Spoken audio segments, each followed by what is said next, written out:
So today's students in this mind map will study for the equipotential surface.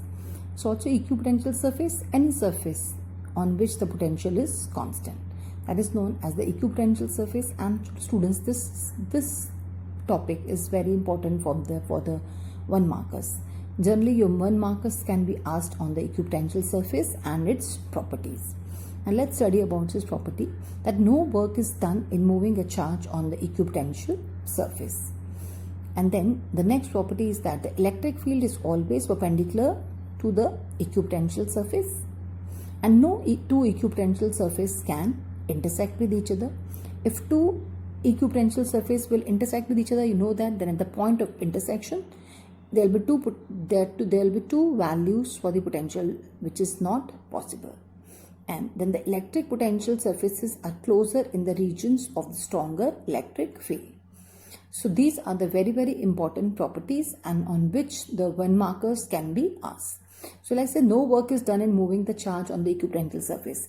So for example, they can ask you the question, suppose if you got a sphere, okay, and say the charge, charge 4 coulomb is placed at the center, and they will ask you what is the work done in moving the charge from A to B.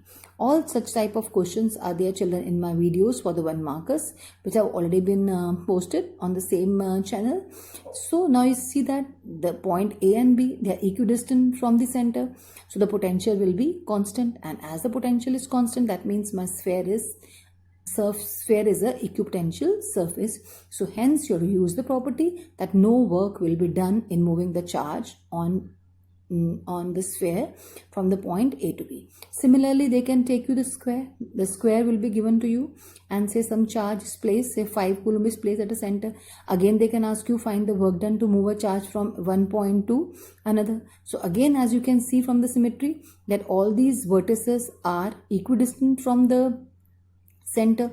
So that means the square is the equipotential surface. So every point the potential will be constant. So you can say no work will be done if you have to move a charge from one point to another on the square. So such type of questions can be asked on this property. Then electric field is perpendicular to the equipotential surface. Now you see, children, this you can again, let's say for example, I have drawn again, okay, let's first discuss they can ask you again the probable 1 markers are you have to draw the equipotential surface for the point charge. So what you have positive charge, okay, they can say either positive point charge, or they can ask you that the Q is greater than 0. So Q is equal to greater than 0, it implies that means your charge is a positive charge. So what you will do, as you know that the electric fields we have done already in the previous chapter, that the electric fields are radially outward. Now what is perpendicular to the radius? The spheres. So what are my spheres? My spheres will be the equipotential surface for the point charge. Minded children, it's not a drawing. So 2 properties are being taken care while you are drawing the equipotential surface. First is that the electric field is perpendicular to the equipotential surface, is the first property, as the spheres are perpendicular to the radius. And the second property is that they are closer. Now see, children, you have done the electric field due to point charge, it's inversely proportional to r square. So see that when you are drawing, you have to take care that the surfaces will be closer near the charge, and as you will move away from the charge, the separation will increase. So this is about the 4th property, that the equipotential surfaces are closer in the region of the stronger electric field. So this can be asked. So it's a equipotential surface for the positive charge. Then this is the equipotential surface for the question can be asked for system of 2 equal and opposite charges. This is positive charge, this is negative charge.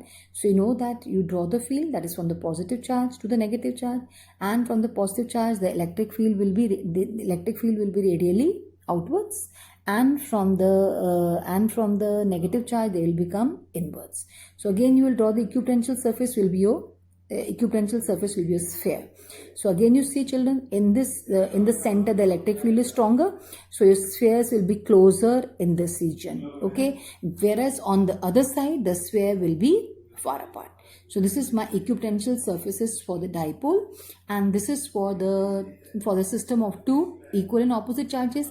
Again, the lines, the solid lines represents the electric field, and then the spheres represents the equipotential surface.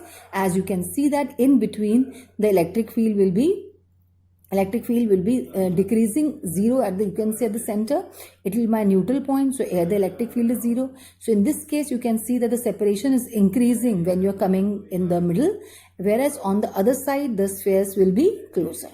And this is the electric field for the, if you got a uniform electric field.